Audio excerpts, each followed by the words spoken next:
हाय हाय, ये लड़की तो बेसहारा और तनहा होकर रह गई है। अब कौन इसका सहारा बनेगा। अभी थोड़ी देर पहले ही मेरे माँ बाप का अंतिम संस्कार हुआ था। मैं घर के एक कोने में बैठी थी। हालांकि वहाँ मेरे ताया ताई भी मौजूद थे, लेकिन मेरी ताई मेरे पास बैठने के बजाय दूर बैठी मेरी बेबसी का तमाशा देख रही थी। मैं तो इस पूरी दुनिया में तन्हा होकर रह चुकी थी। माँ बाप के जाने के बाद तो जैसे मुझे सगे तो बेगाने लग रहे थे। बस इस वक्त आस पड़ोस की औरतें ही मुझे तसल्ली दे रही थीं। जब उनमें से एक औरत ने ये पूछा था, शायद उस पर मेरे ताया का खून जोश मार गया था। वो उठकर मेरे पास आए, मेरे सर पर हाथ रखते हुए बोले, किसने कहा ये बेसहारा है? अरे, इसके बाप जैसा ताया इसके सर पे मौजूद है। अपनी बच्ची पे आँच आँच तक नहीं आने देगा। ताया जी के शब्द तो मेरी आंखें भिगो चुके थे। खैर, मेरे माँ बाप की अचानक मौत के बाद मेरे ताया मुझे अपने घर ले आए, लेकिन मेरी ताई मुझे एक मिनट भी बर्दाश्त नहीं करती थी। मैं 17 साल की थी जब मेरा सब कुछ लुट गया था। मैं अपने माँ बाप की इकलौती औलाद थी, इसीलिए मुझे अपने साथ अपने घर ले गए। मुझे अपने साथ ले जाना ताया की बहुत बड़ी मजबूरी थी, लेकिन मेरी ताई इस बात पर बिल्कुल भी राजी नहीं थी। ताई के मिजाज से ही मुझे डर लगता था। मेरे ताया की दो बेटियां थीं, बेटा कोई नहीं था। ताई जी की दोनों बेटियां मुझसे बड़ी थीं। मैं ताया जी की दोनों बेटियों से खूबसूरती में बढ़कर थी, और मेरी ताई यही बात बर्दाश्त नहीं करती थी। वो हर वक्त मुझे यही कहती रहती, अगर तुम्हें यहाँ रहना है तो सारे घर का काम तुम्हें ही करना पड़ेगा।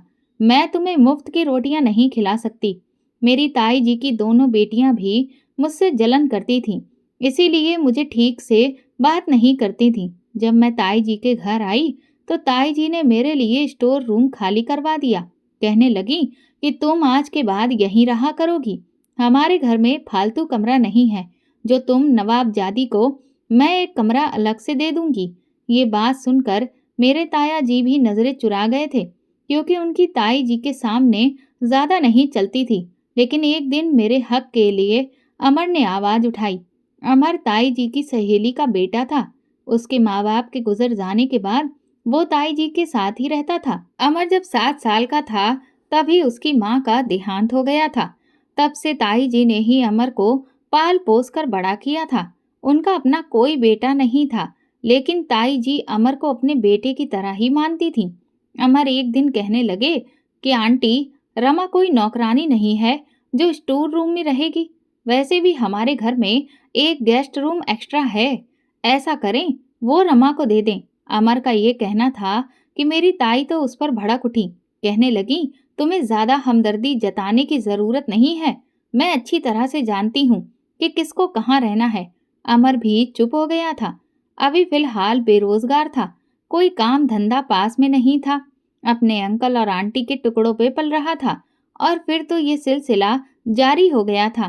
ताई जी घर के सारे काम मुझसे करवाती और खाने को भी पेट भर खाना नहीं देती थी।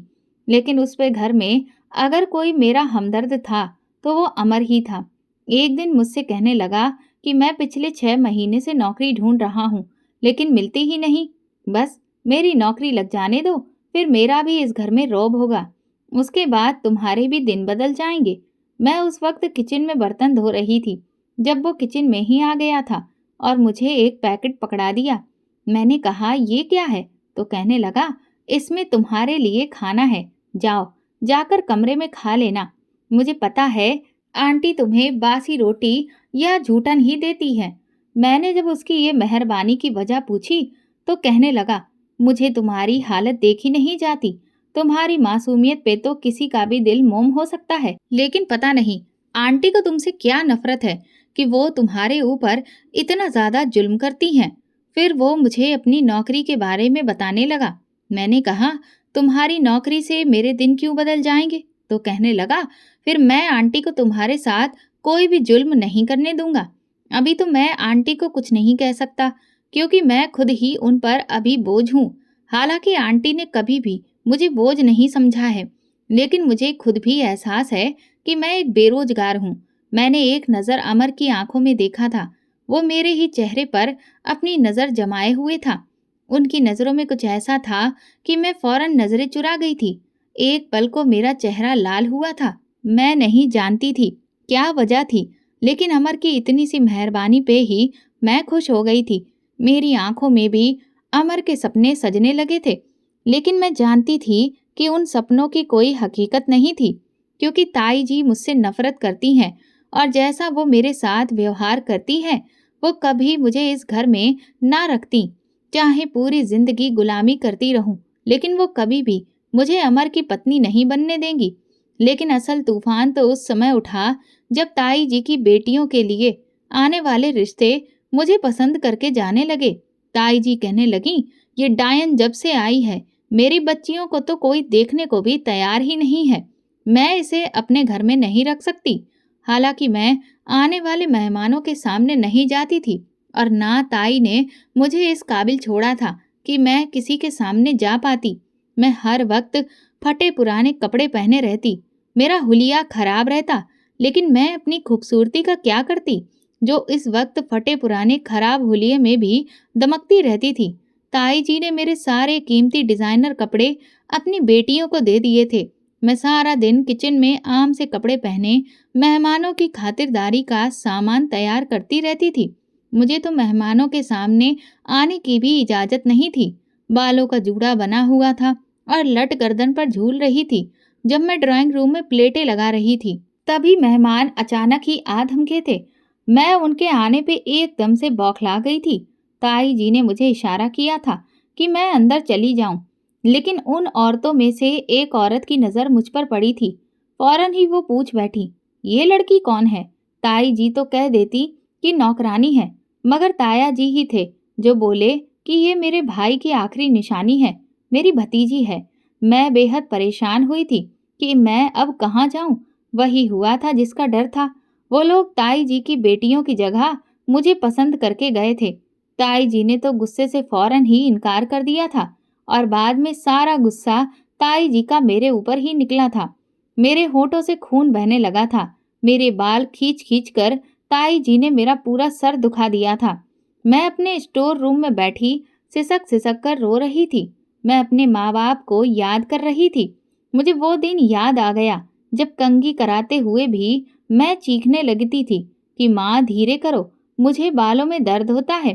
तो मेरी माँ बड़े ही प्यार से कंघी करती थी, कहती, रमा, तेरे बाल बड़े ही नाजुक हैं, जरा सी कंघी से तेरे बालों में दर्द होने लगता है। और आज ताई जी ने कितनी बेदर्दी से मेरे बालों को खींचा था और मेरे गालों पर थप्पड़ लगाए थे। ताया जी ने मुश्किल से ताई जी को समझाया था। ताया जी ने कहा था कि मैं सोच रहा हूँ कि रमा की शादी भी जल्द ही कर दूं। ये सुनकर ताई जी ने तेज नजरों से ताया जी को घूरा था, लेकिन ताया जी की अगली बात ने तो मेरे सर पर ही धमाका किया था। ताया जी कहने लगे, मैं सोच रहा हूँ कि रमा की शादी अमर के साथ कर दूं, ताकि रमा के बारे में कोई पूछे तो हम ये कह सकते हैं कि ये हमारे घर की बहू है। ये सुनना था कि मेरी ताई तो हत्ते से ही उखड़ गई थी। कहने लगी, मैं इस लड़की की शादी अपनी सहेली के बेटे से हरगिज नहीं कराऊंगी। उसके बाद मेरी ताई ने अपनी बेटियों को छोड़कर मेरे लिए रिश्ते देखने शुरू कर दिए। एक बार मुझसे कहने लगी, मैंने तुम्हारा रिश्ता एक जगह पक्का कर दिया है। ताई की इस बात पे मैंने कोई जवाब नहीं दिया। वो कहने लगी कि कल वो लोग आएंगे तो तुम तैयार होकर उनके सामने आकर बैठ जाना। मैं तब भी खामोश रही, क्योंकि मैं जानती थी अगर मेरी शादी अमर से हो भी गई तो मेरी ताई जी मुझे कभी भी खुश नहीं रहने देंगी। जब रिश्ते के लिए मेहमान आए तो मैं उनके सामने बैठ गई। वो दो औरतें और एक अधेड़ उम्र का मर्द था। उस मर्द की लगभग उम्र 45 से 50 साल थी। मेरे होश तो उस समय उड़े थे जब ताई जी कहने लगी, मैं तुम्हारी शादी इस आदमी से कर रही हूँ।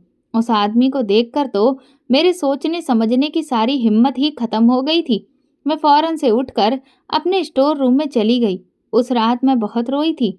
अपने माँ बाप को याद करती रही।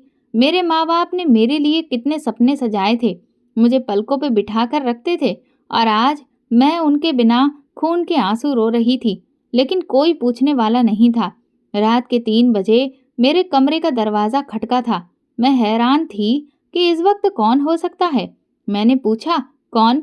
तो अमर धीरे से कह रहा था कि रमा दरवाज़ा खोलो, मुझे तुमसे बात करनी है। एक वही तो इस घर में मेरा हमदर्द था।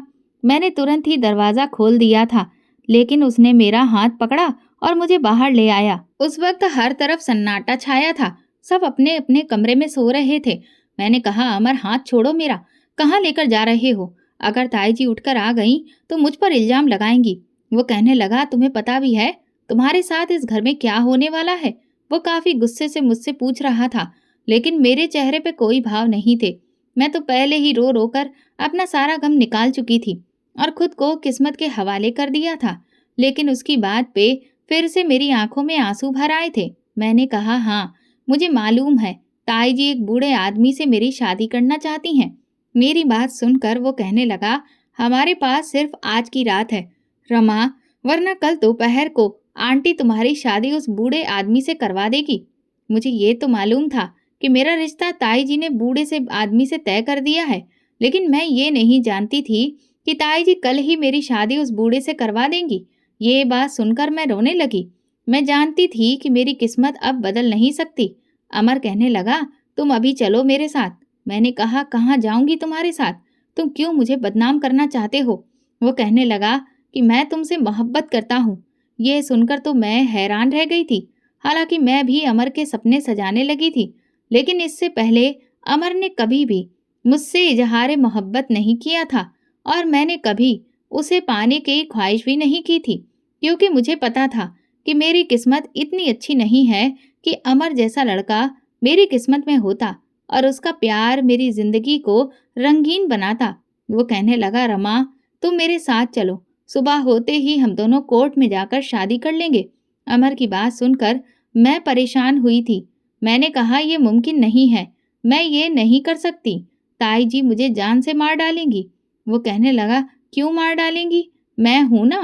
देखो, अगर तुमने मेरी आंटी के डर से उस बूढ़े आदमी से शादी कर ली तो तुम्हारी सारी जिंदगी रोते हुए गुजर जाएगी। बस एक बार हमारी शादी हो जाए तो मेरी आंटी भी कुछ नहीं कर सकती और बहुत जल्द मुझे नौकरी भी मिल जाएगी, तो फिर सब कुछ ठीक हो जाएगा। लेकिन मैं अमर की बात सुनकर बहुत डर गई थी। अमर भले ही मेरे सामने यूं बड़ी बड़ी बातें कर रहा था, लेकिन वो अपनी आंटी के सामने जबान भी नहीं खोलता था। मैं कैसे उस पर विश्वास कर सकती थी कि वो पूरी जिंदगी मेरा साथ निभाएगा, मेरे साथ कदम से कदम मिलाकर खड़ा रहेगा। लेकिन मेरे पास दूसरा कोई रास्ता भी नहीं था, क्योंकि अमर से मोहब्बत तो मुझे भी हो गई थी। मैं उस बूढ़े आदमी से कभी भी शादी नहीं करना चाहती थी, इसीलिए अमर के साथ दहलीज पार कर ली गई थी।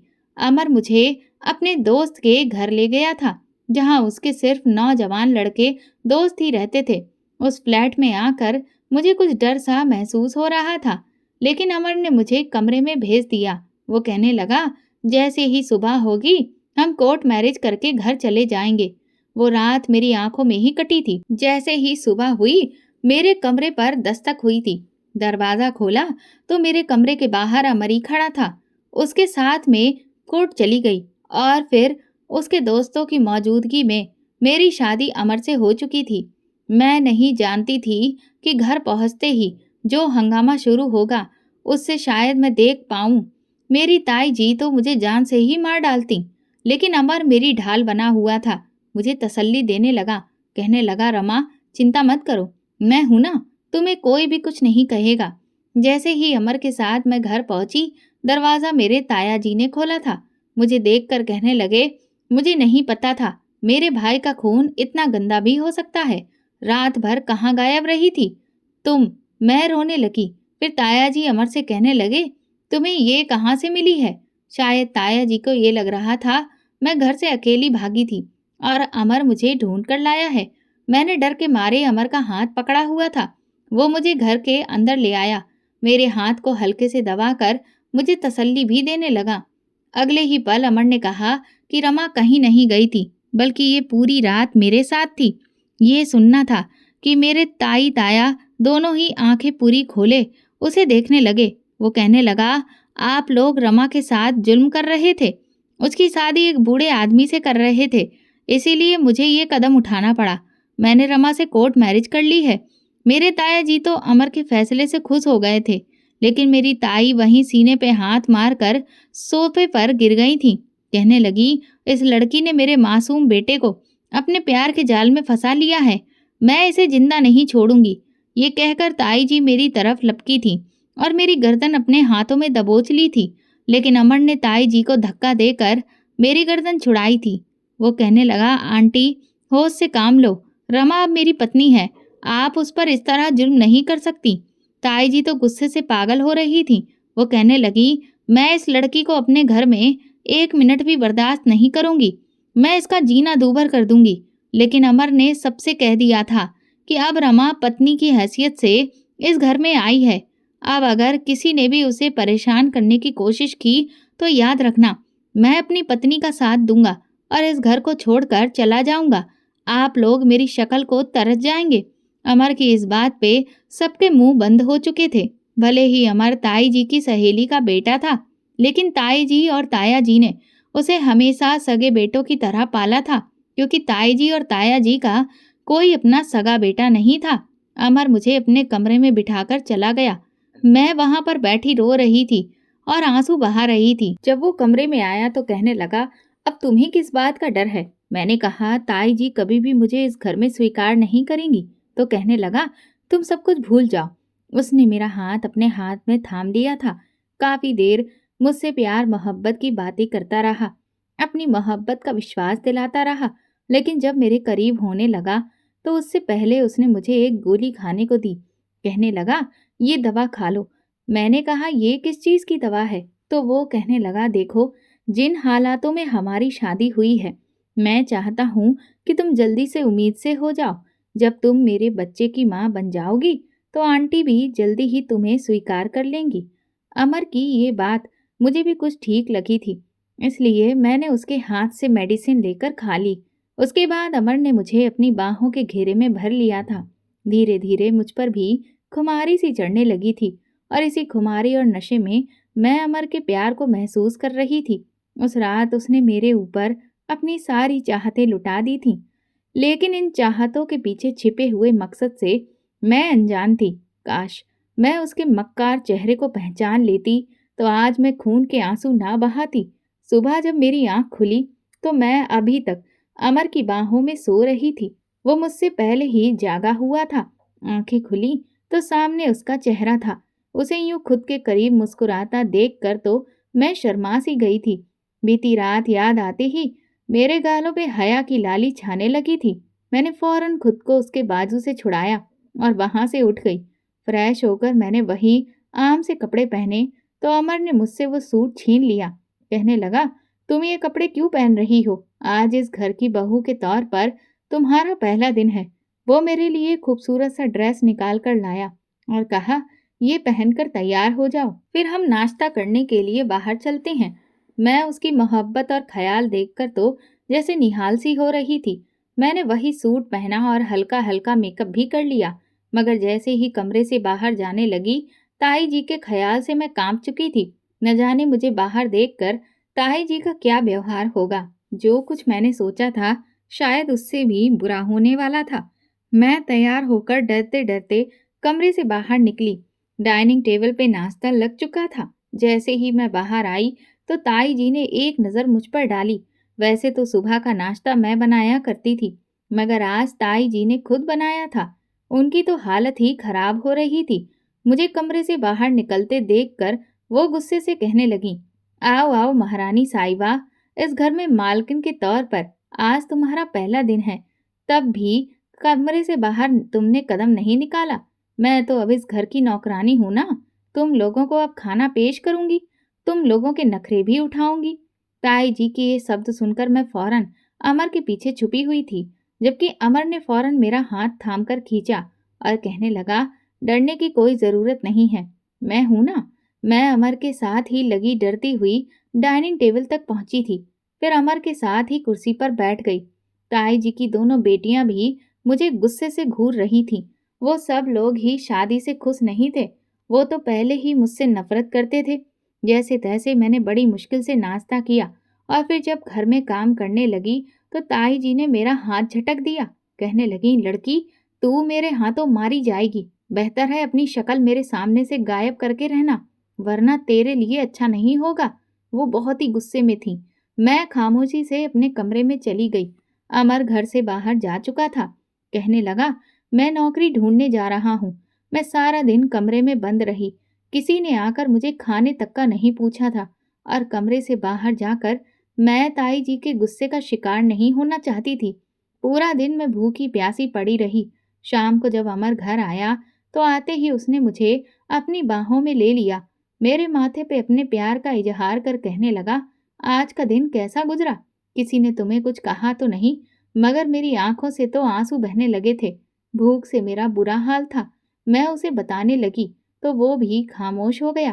कहने लगा, बस कुछ समय लगेगा, फिर आंटी बिल्कुल ठीक हो जाएंगी। चलो, मैं तुम्हें बाहर से खाना खिलाकर लाता हूँ। अमर ने उसी वक्त मुझे अपने साथ लिया और एक रेस्टोरेंट में डिनर करवाने के लिए ले गया। उसकी मोहब्बत देखकर जैसे मैं उसकी दीवानी सी होती चली जा रही थी। अमर एक अकेला ऐसा था जिसकी मोहब्बत मुझे सहारा दिए हुए थी। हर रात सोने से पहले वो मुझे गोली जरूर खिलाया करता था। मेरी भी यही दुआ थी कि बस जल्द से जल्द मैं उम्मीद से हो जाऊं, ताकि ताई जी का व्यवहार मेरे साथ कुछ ठीक हो जाए। मगर उनके व्यवहार में जरा भी अंतर नहीं आया था। अगले दिन से सारे काम वो मुझसे करवाने लगी थी। अब तो गाली गलौज भी करने लगी थी। कुछ दिन बाद पड़ोस की कुछ औरतें आईं। ताई जी के पास आईं तो उनके सामने वो मुझसे कहने लगी, ये लड़की देख रही हो ना, तुम जिस पर तरस खाकर तुम लोगों ने किसी जमाने में इस पर हमदर्दियां जताया करती थी, अरे इसी लड़की ने मेरे बेटे को मुझसे छीन लिया है। कैसे शकल से मासूम लगती है, मगर मेरे बेटे को घर से भगाकर ले गई। उससे शादी करके घर आई है। मेरे मासूम बेटे को इस लड़की ने अपने कब्जे में कर रखा है। उन औरतों ने जब ये सुना तो वो भी मुंह पे हाथ रखकर मुझे बुरा भला कहने लगी। अब पूरे मोहल्ले में ये बात फैल चुकी थी कि मैंने अपने ताई के रिश्तेदार पर डोरे डालकर उससे शादी की है। मैं अब किसी से मिलती जुलती नहीं थी, सिवाय एक अमर के। मैं उसी से बात करती, उसी से अपने दिल का हाल कहती थी। वो मेरी पूरी दुनिया था, और उसको मोहब्बत के होते हुए मैं हर किसी से लड़ने को तैयार थी। मेरे लिए यही बात बहुत थी कि वो अपने घर वालों के खिलाफ जाकर मेरे साथ इतनी मोहब्बत जताता रहा है। मेरी खातिर, मेरे हक की खातिर लड़ रहा है। हमारी शादी को 5 महीने गुजर चुके थे जब एक दिन शाम के समय अमर घर आया। दरवाजे पे दस्तक दी। दरवाजा खुला तो बाहर वकील साहब थे। उन्हें गेस्ट रूम में बिठाया गया। मैं उस वक्त किचन में खाना बना रही थी जब अमर मुझे लेने आया। वो मेरा हाथ पकड़कर मुझसे बोला, फौरन अपना हुलिया सही करो और गेस्ट रूम में आओ, वकील साहब आए हैं। मैंने अमर से कहा, आप देख लें, जो भी मामले हैं, मेरा होना क्या जरूरी है? तो अमर कहने लगे, हाँ, तुम 18 साल की हो चुकी हो और वो तुमसे तुम्हारी जायदाद के बारे में बात करने आए हैं। ये सुनकर एक पल को मैं रुक सी गई थी। खैर, चूल्हा वहीं बंद किया और अपना हुलिया सही करके गेस्ट रूम में चली गई। मेरे पापा का एक बहुत बड़ा कारखाना था। वो सारी जायदाद बाद में मुझे ही मिलने वाली थी, मगर मेरी उम्र 18 साल से कुछ महीने कम थी, इसीलिए जायदाद तब तक मेरे नाम नहीं हो सकती थी जब तक मैं 18 की नहीं हो जाती।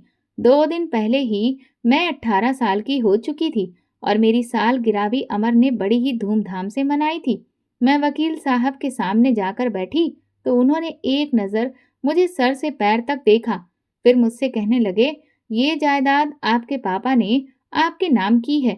अगर आप अपनी रजामंदी से चाहें तो इस जायदाद में से किसी को भी हिस्सेदार ठहरा सकती हैं। इन पेपर्स पे साइन कर दें। वकील साहब की बात सुनकर मैंने गहरी सांस ली थी। अमर को देखा। उस कारखाने और जायदाद का अमर की मोहब्बत के आगे कोई मोल नहीं था। वैसे भी कारखाना मैंने तो संभालना नहीं था, ये सब तो मैंने अमर को ही देना था। इसीलिए ज्यादा देर न करते हुए मैंने वो पेपर अमर की तरफ बढ़ा दिए। ये देखकर अमर हैरानगी से देखने लगा। मैंने मुस्कुराकर कहा कि अमर, तुमने मेरे लिए बहुत कुछ किया है। तुम्हारी मोहब्बत के आगे ये दौलत कुछ भी नहीं है। मैं चाहती हूँ अपनी सारी दौलत तुम्हारे नाम कर दूं। वैसे भी सब कुछ तुम्हारे पास रहे या मेरे पास रहे, बात तो एक ही है। ये सुनकर अमर कुछ उलझन का शिकार हुआ था। उसके हाथ कांपने लगे थे। उन पेपरों को लेते हुए उसने वो पेपर मुझे वापस कर दिए। कहने लगा कि नहीं रमा, इस जायदाद पर तुम्हारा हक है और तुम्हारा ही रहेगा। मैं भला इन पेपर्स पे कैसे साइन कर सकता हूँ? मगर जब मैंने ज्यादा जिद की तो अमर ने उन पेपरों पर साइन कर दिए और फिर वकील साहब का कहना था कि कुछ फॉर्मेलिटीज पूरी करनी होगी। उसके बाद ही ये जायदाद पूरी तौर पे अमर के नाम हो जाएगी। मैं बहुत खुश थी। वकील साहब वहां से जा चुके थे, जबकि अमर ने मेरा हाथ पकड़ा और अगले ही पल मुझे गले से लगाकर मेरे गालों को चूम लिया था।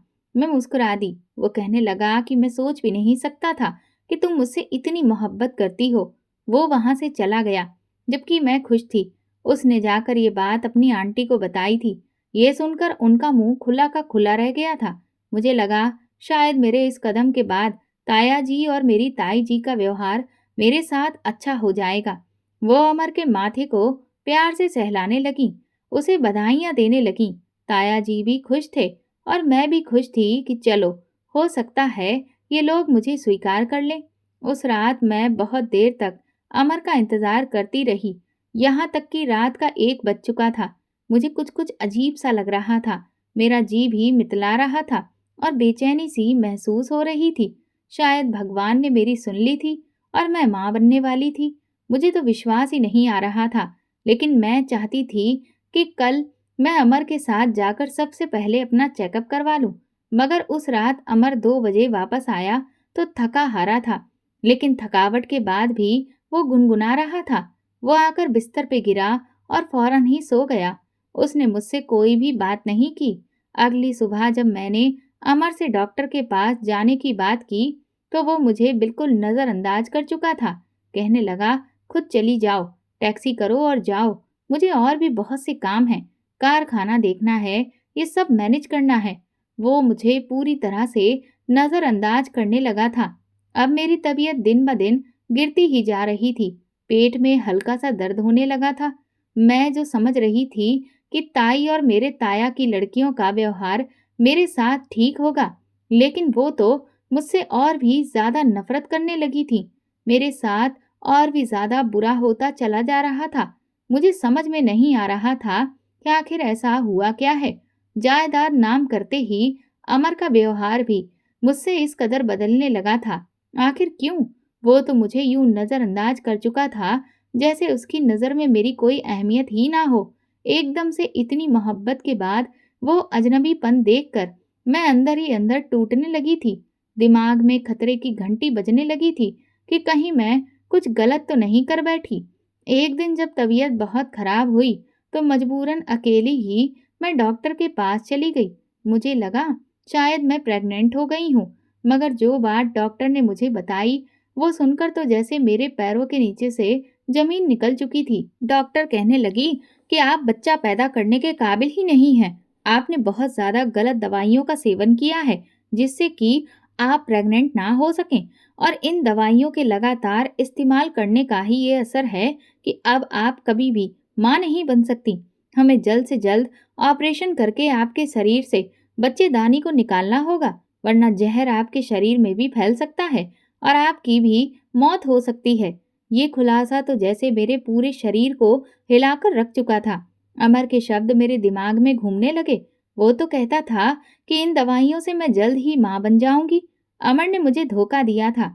मुझे प्रेग्नेंट होने की दवा की जगह वो तो मुझे मां ना बनने की दवा खिलाया करता था, जिससे कि मैं कभी भी मां ना बन पाऊं। मैं फूट फूट कर रोने लगी। जिस आदमी पर मैंने सबसे ज्यादा भरोसा किया था वही मुझे धोखा दे चुका था। बड़ी मुश्किल से मैं घर पहुंची थी कि अमर से मैं हिसाब मांगूंगी।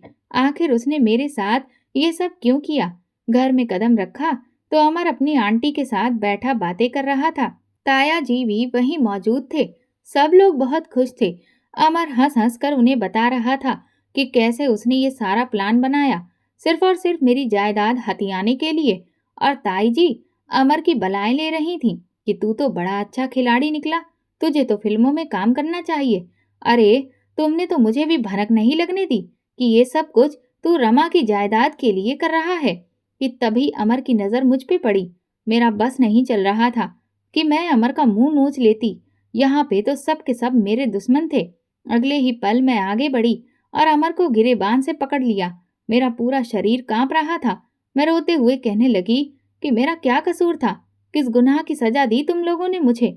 मैंने तो तुम्हें अपना परिवार माना था। और अमर, तुमसे तो सच्ची मोहब्बत की थी, और उस मोहब्बत के आगे मैंने अपनी जायदाद भी तुम्हारे नाम पर कर दी थी। उससे तो अच्छा था कि तुम मुझे मरने के लिए छोड़ देते। तुमने मुझे धोखा दिया है। धोखेबाज हो तुम। अभी के अभी मेरी सारी जायदाद वापस करो।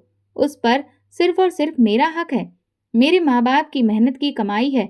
तुम जैसे धोखेबाज मेरे माँ बाप की मेहनत की कमाई पे ऐश नहीं कर सकते। मगर उसी पल अमर ने मुझे दूर धक्का दिया। मैं जाकर फर्श पे गिरी थी। ताया जी की तरफ जब मैंने एक नज़र देखा कि शायद वो मुझे कोई हमदर्दी के बोल बोलते, मगर वो भी हमेशा की तरह नज़र झुकाकर अपने बेटे और अपनी पत्नी के पीछे थे। मैंने रोते हुए अमर को ये भी कहा कि तुम्हारी वजह से मैं अब कभी भी माँ नहीं बन पाऊंगी। मुझे ऑपरेशन भी करवाना है। मुझे पैसे चाहिए, वरना मैं मर जाऊंगी। मगर अमर नफरत से कहने लगा, मेरी भला से मरो तो मर जाओ। मैं तुम पर एक पैसा खर्च नहीं करने वाला। एक पल में उसने मुझे आसमान से उतार कर जमीन पे पटक दिया था। मुझे लगा मेरी सांसें रुक जाएंगी। अमर का मतलबी प्यार मेरी जिंदगी बर्बाद कर चुका था। ताई जी आगे बढ़ी और कहने लगी, मैं अब इस लड़की को अपने घर में नहीं रहने दे सकती। अरे, अब तो ये वैसे भी कंगाल हो चुकी है। हमारी बला से मरे या जिए, हमें अब इससे कोई मतलब नहीं होना चाहिए। मैं रोने लगी। रोते हुए ताऊ जी के कदमों में गिर चुकी थी, लेकिन उन्होंने भी अपने पैर पीछे खींच लिए थे। उन्होंने भी मुझे कोई सहारा नहीं दिया। ताई जी मुझे धक्के देकर घर से निकालने लगी। तभी वहां पे वकील साहब की गाड़ी आकर रुकी थी। वकील साहब मुझे अपनी आंखों से देख चुके थे। 35 से 36 साल के वो खूबसूरत नौजवान वकील थे। जब मेरे माँ बाप जिंदा थे, तभी से हमारी जायदाद के सारे पेपर्स वगैरह का काम वही किया करते थे। मेरे माँ बाप से उनके अच्छे संबंध थे। हमारा घर भी काफी उनका अच्छे से आना जाना था। वो फौरन से आगे बढ़े और मुझे कंधों से थाम लिया। मैंने रोते हुए उनको सारी हकीकत बताई। वकील साहब, जिनका नाम अजय था, उन्होंने नीचे पड़ा हुआ दुपट्टा मेरे कंधे पे रखा। कहने लगे, रमा जी, मैं तो उसी दिन से तुम्हारे पति की नीयत भांप चुका था। तुम मासूम हो, लेकिन मैंने तुम्हारे घर वालों की मक्कारी साफ भांप ली थी कि जरूर ये तुम्हारे साथ धोखा कर रहे हैं। तुम्हारे माँ बाप ने मुझे अपने बेटे की तरह मानते थे, फिर मैं तुम्हारे साथ धोखा कैसे हो जाने देता।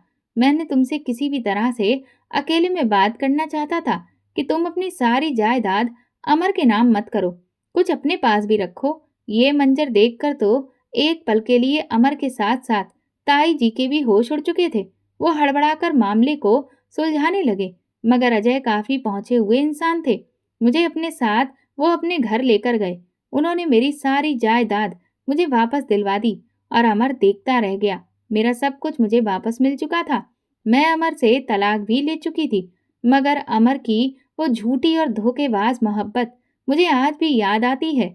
अजय ने मेरे सामने प्रपोजल रखा कि मुझसे शादी कर लो। जिंदगी में कभी तुम्हारे ऊपर आंच नहीं आने दूंगा। तुम्हारे माँ बाप ने मेरे ऊपर बहुत एहसान किए थे। जब मैं वकालत की पढ़ाई कर रहा था, उस समय पढ़ाई पूरी करने के लिए मेरे पास पैसे नहीं थे। तुम्हारे पापा ने ही मेरी पढ़ाई पूरी करवाई थी, और वकील बनने के बाद सारे मामलात में मैं ही उनके देखभाल करता था। हो सकता है तुम्हें सहारा देकर मैं उनके एहसानों का कुछ बदला चुका सकूं। मेरे पास दूसरा और कोई सहारा भी नहीं था। मैंने चुपचाप अजय से शादी कर ली, और जो मेरी किस्मत के लिए सबसे अच्छा फैसला साबित हुआ था। और वो मुझे बहुत ही मोहब्बत करने वाला पति साबित हुआ था। उसने मुझे अपनी पलकों पर बिठाकर रखा था, कभी किसी चीज की कमी नहीं होने दी थी। अजय की मोहब्बत पाकर मैं अमर की वो झूठी मोहब्बत को भूलने लगी थी। उसके दिए हुए जख्म अब भरने लगे थे। अजय ने मेरा ऑपरेशन करवा दिया था। बच्चेदानी निकाल दी गई थी। मैं उस दिन फूट फूट कर रोई थी कि मैं फिर कभी माँ नहीं बन सकती थी, लेकिन अजय ने ही मुझे हिम्मत दी थी, और फिर अगले ही साल हमने एक बच्चा अडॉप्ट कर लिया था। आज मेरा परिवार पूरा हो चुका है। अजय की मोहब्बत और एक प्यारे से बच्चे ने मेरी जिंदगी में अब कोई भी कमी नहीं रखी है। दोस्तों, अगर आपको हमारी कहानी पसंद आई है तो कमेंट करके ज़रूर बताएं, और वीडियो को लाइक करके ज़्यादा से ज़्यादा शेयर करें। चैनल पर नए हैं तो सब्सक्राइब करें और हाँ, नोटिफिकेशन बेल को ज़रूर दबाएं ताकि अगली अपडेट सबसे पहले आपको मिले। धन्यवाद।